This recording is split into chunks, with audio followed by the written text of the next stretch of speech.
నమస్తే, welcome to Liya news. ఆంధ్రప్రదేశ్లో విద్యుత్ ఛార్జీలు తగ్గుతున్నాయి. విద్యుత్ ఛార్జీలు ఎప్పుడు పెరగడమే కానీ తగ్గడం మనం ఎప్పుడైనా చూసామా?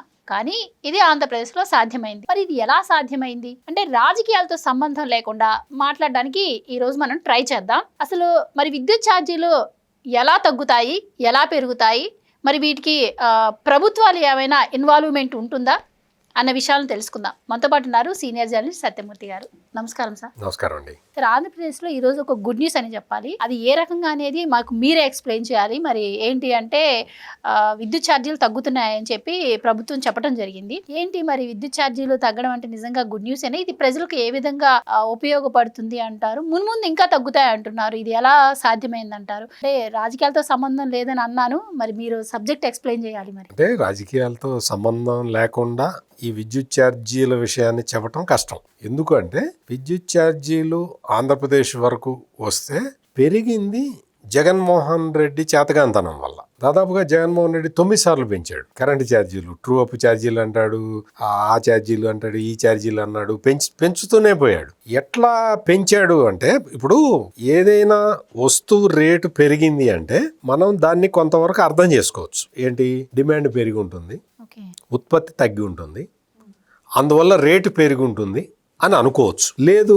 ఏదైనా వస్తువుని ఎవరో బ్లాక్ మార్కెట్ చేయటం వల్ల రేటు పెరిగింది అంటే ఆ బ్లాక్ మార్కెట్ నుంచి ఆ వస్తువుని విడిపిస్తే జనరల్ మార్కెట్లో రేట్లు తగ్గుతాయి. నీ చేతగానితనం వల్ల, నీ అసమర్థత వల్ల ప్రజలు నష్టపోయే పరిస్థితి తీసుకొస్తే జగన్మోహన్ రెడ్డిని విద్యుత్ ఛార్జీల విషయంలో విమర్శించకుండా ఎలా ఉంటాం? కరెంటు దొరకట్లేదు, కరెంటు నువ్వు ఉత్పత్తి చేయలేకపోయావు, అందుకని బయట రాష్ట్రాల నుంచి కొన్నావు అంటే ఏదన్నా అర్థం చేసుకోవచ్చు. ఫోన్లే అసమర్థుడైనా కానీ ఏదో కొని మాకు ఇచ్చాడు, ఆ కొని ఇచ్చినందుకు ఛార్జీలు కట్టాలి కదా అని సర్దుకోవచ్చు. జగన్మోహన్ రెడ్డి ఏం చేశాడో తెలుసా?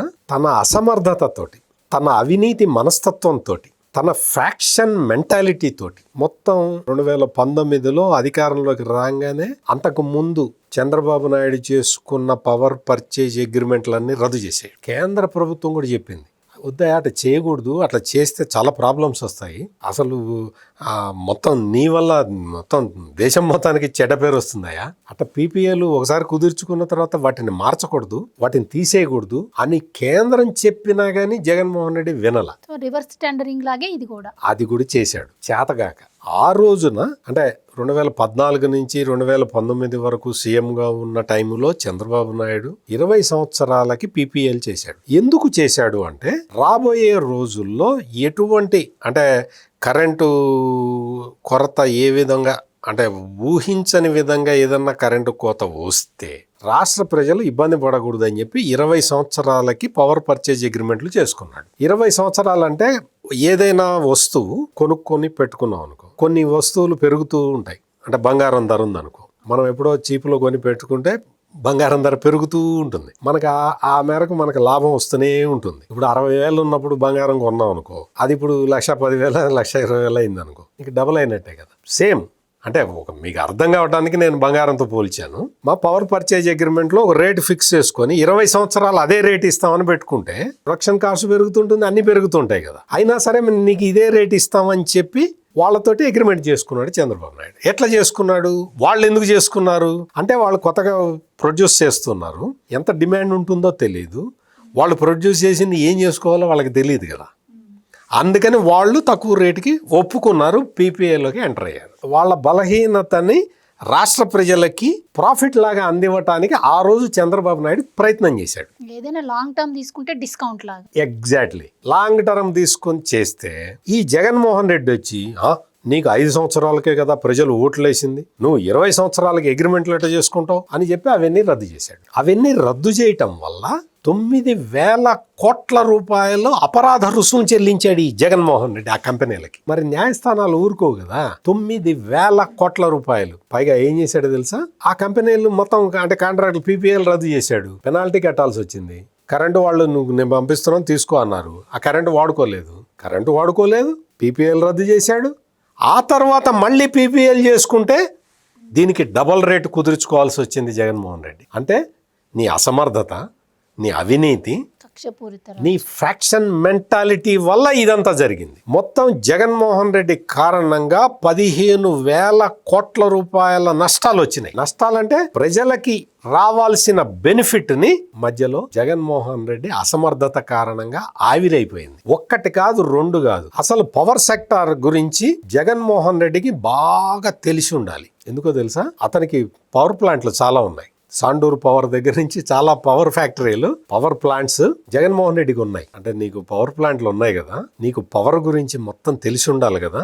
నీ పవర్ ప్లాంట్లు లాభాల్లో ఉన్నాయి కదా, అంటే లాభం ఎట్లా వస్తుందో నీకు తెలుసు కదా. అయినా సరే రాష్ట్ర ప్రజలకి నష్టం చేయటానికి నీ ఫ్యాక్షన్ మెంటాలిటీని ఉపయోగించి దెబ్బకొట్టావు. అది నేను చెప్పబోయే పాయింట్. అందుకనే మీరు రాజకీయాలకు సంబంధం లేకుండా చెప్పండి అన్నా కానీ ఈ పాయింట్ అంతా రాజకీయాలకు సంబంధించిందే. జగన్మోహన్ రెడ్డి అసమర్థత ఆయన సొంత పవర్ ప్లాంట్లలో కాదు సుమా. ఆయన సొంత పవర్ ప్లాంట్లలో లాభాలు వస్తాయి, రాష్ట్ర ప్రభుత్వానికి మాత్రం నష్టాలు వస్తాయి. ఆ నష్టాలు ప్రజల నెత్తిన రుద్ది ఎందుకు?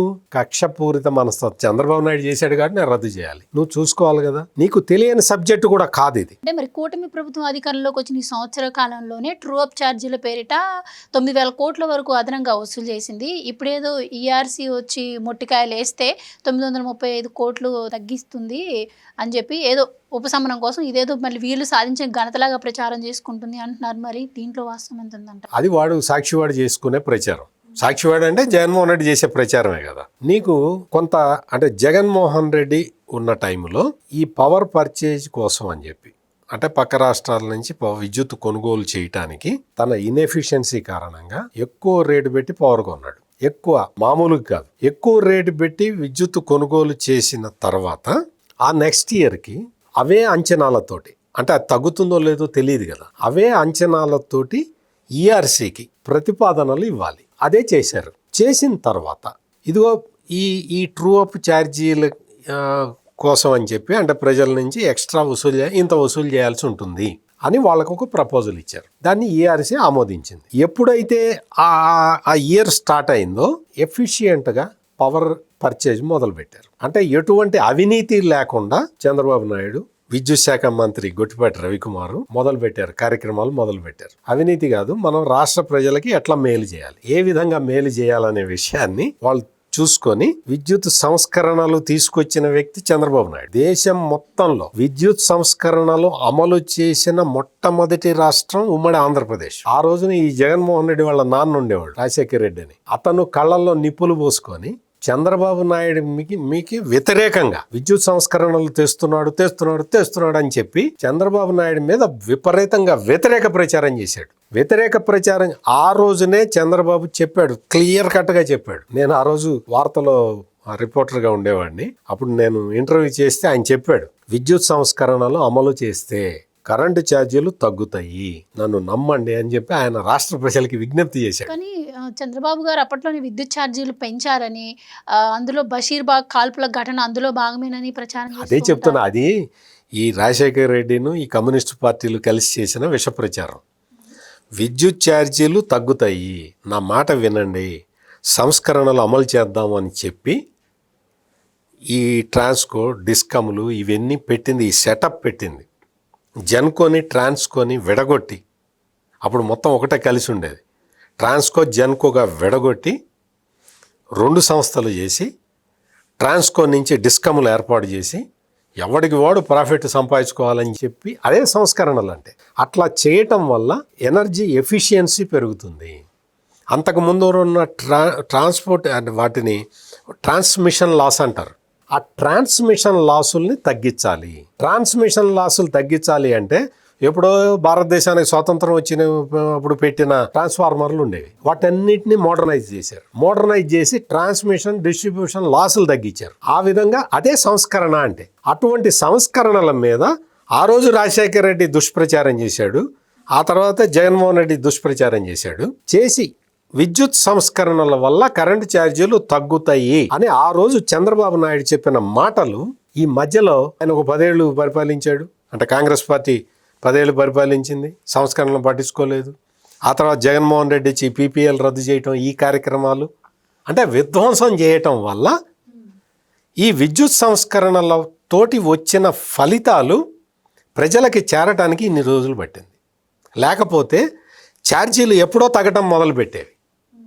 ఈ రోజున ఏమైంది అంటే ఈఆర్సీకి ఇచ్చిన ప్రపోజల్స్ ఇంత జగన్మోహన్ రెడ్డి టైంలో ఇంత కొనుగోలు చేశారు, ఆ కొనుగోలు చేయటానికి ఇంత వాడారు, ఈ ప్రొవిజన్ని పెట్టుకుంటున్నామని చెప్పి 2,000 కోట్లు 2,400 అంత ప్రొవిజన్ పెట్టుకొని దాన్ని ఎఫిషియన్సీ తోటి దాన్ని తగ్గించి 900 కోట్ల రూపాయలు ఆదా చేశారు. 900 కోట్ల రూపాయలు. ఈ 900 కోట్లు ఏం చేయాలి? ఆదా చేసాం, బడ్జెట్లో పెట్టుకున్నాం, కానీ వాటిని ఆదా చేసాం. ఆదా చేస్తే ఏం చేయాలి? వాటిని ట్రూ అప్ ఛార్జీలు ఉన్నాయి కదా, ఇప్పుడు ట్రూ డౌన్ ఛార్జీల పేరుతోటి యూనిట్కి 13 పైసల చొప్పున వినియోగదారుడికి రిటర్న్ ఇస్తున్నారు. ట్రూ డౌన్ అనేది దేశంలో ఇప్పటి వరకు ఏ రాష్ట్రంలో అమలు చేయలేదు. అందరూ ట్రూ అప్ ఛార్జీలే దగ్గరే ఆగిపోయి ఉన్నారు. ఆంధ్రప్రదేశ్ మాత్రం ట్రూ డౌన్ ఛార్జీల పేరుతోటి ఆ ప్రాఫిట్ని ఏదైతే ఎఫిషియన్సీ తోటి, వాళ్ళ సామర్థ్యంతో, వాళ్ళ తెలివితేటలతోటి చంద్రబాబు నాయుడు, విద్యుత్ శాఖ మంత్రి గొట్టిపాటి రవికుమార్ సేవ్ చేశారో ఆ సేవ్ చేసిన డబ్బుల్ని ప్రజలకు అందిస్తూ ఉంది. ఇది ఆంధ్రప్రదేశ్లో జరుగుతున్న ఇది ఒక సక్సెస్ స్టోరీ. ఈ సక్సెస్ స్టోరీ చాలా రాష్ట్రాలు, అంటే గుజరాత్లో ఆల్రెడీ చేస్తున్నా కానీ వాళ్ళు వేరే విధంగా చేస్తున్నారు, డైరెక్ట్గా కన్జ్యూమర్కి ఇవ్వట్లేదు. సో అందుకని Andhra Pradesh is the first state to implement true down charges. Sir, ఇప్పుడు యూనిట్కి 40 పైసల చొప్పున అప్పట్లో వసూలు చేశారు ట్రూ అప్ ఛార్జీల పేరుతో. అండ్ ఇది ఫ్యూచర్లో ఖర్చులు ఉంటాయన్న ఉద్దేశంతో వసూలు చేసి పెట్టుకున్నారు. ఇప్పుడు కేవలం 13 పైసలు మాత్రమే తగ్గించారు అంటున్నారు. అదే తప్పు ప్రచారం. ఎందుకు ముందుగానే వసూలు చేసే? అదే చెప్తున్నా, అదే తప్పు ప్రచారం. ఇక్కడ ఏంటి అంటే జగన్మోహన్ రెడ్డి తన అవినీతి, తన అసమర్థత కారణంగా ట్రూ అప్ ఛార్జీలు 40 పైసలు పడేలాగా అతను ప్రవర్తించాడు. మీరు అర్థం చేసుకోండి, ట్రూ అప్ ఛార్జీలు యూనిట్కి 40 పైసలు పడేలాగా వర్కౌట్ అయింది ఏంటి అంటే జగన్మోహన్ రెడ్డి అసమర్థత. దాని నుంచి ఏంటి అంటే ఎఫిషియన్సీ వైపు తీసుకొస్తున్నారు. ఎఫిషియన్సీ వైపు తీసుకురావటం వల్ల 40 పైసలు ఖర్చు పెట్టాల్సిన చోట 27 పైసలు ఖర్చు పెట్టారు. అర్థమైందా మీకు? ఇప్పుడు 27 పైసలు ఖర్చు పెడితే ఇంకెంత మిగిలింది? 13 పైసలు మిగిలింది. ఆ 13 పైసల్ని ప్రజలకు ఇస్తున్నారు. ఇది ట్రూ డౌన్ ఛార్జీ అంటే ముందర వసూలు చేసింది ఎవరి వల్ల? జగన్మోహన్ రెడ్డి ఇన్ఎఫిషియన్సీ వల్ల. ఆ రోజునే చంద్రబాబు నాయుడు క్లియర్ కట్ గా చెప్పాడు, ఛార్జీలు తగ్గుతాయి, విద్యుత్ ఛార్జీలు తగ్గుతాయి, నేను తగ్గిస్తాను అని చెప్పాడు ఆయన. అదే ఇప్పుడు చేసి చూపిస్తున్నాడు. ఇది ఎఫిషియన్సీకి ఇన్ఎఫిషియన్సీకి మధ్య ఉన్న తేడా. Thank you so much. నమస్కారం. Please subscribe to Leo news for more videos.